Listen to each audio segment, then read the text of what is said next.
जशी मॅग्नेटमध्ये असते ना तशी एक बाजू प्लस असते, एक बाजू मायनस असते. ठीक आहे. तर ह्या प्लस आणि मायनस एनर्जीमध्ये काय होतं, जेव्हा तुम्ही मायनस एनर्जीमध्ये असता जसं मॅग्नेट सारखं प्रत्येक गोष्टी तुमच्यापासून लांब लांब लांब होत जातील.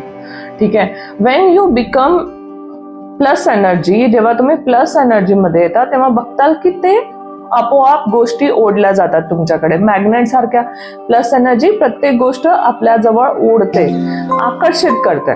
तर कुठेतरी हा नियम सेम प्रत्येक गोष्टीवरती लागू होतो. तुमच्या आयुष्यामध्ये ज्या काही गोष्टी आहेत, ज्या काही गोष्टी तुम्हाला हव्या आहेत, त्या गोष्टी हव्या असण्यासाठी पहिलं तुम्हाला सॅटिस्फॅक्शन मध्ये राहावं लागेल ज्या गोष्टी ऑलरेडी आहेत तुमच्याकडे. ठीक आहे. तर जसं प्रेमाचं उदाहरण आपण सेल्फ लव्ह बद्दल बोलतोय, त्याच्याबद्दल बोलूया की बघा तुम्हाला काय करायचंय, पहिलं तुम्हाला ना ऍक्सेप्ट हाऊ यू आर.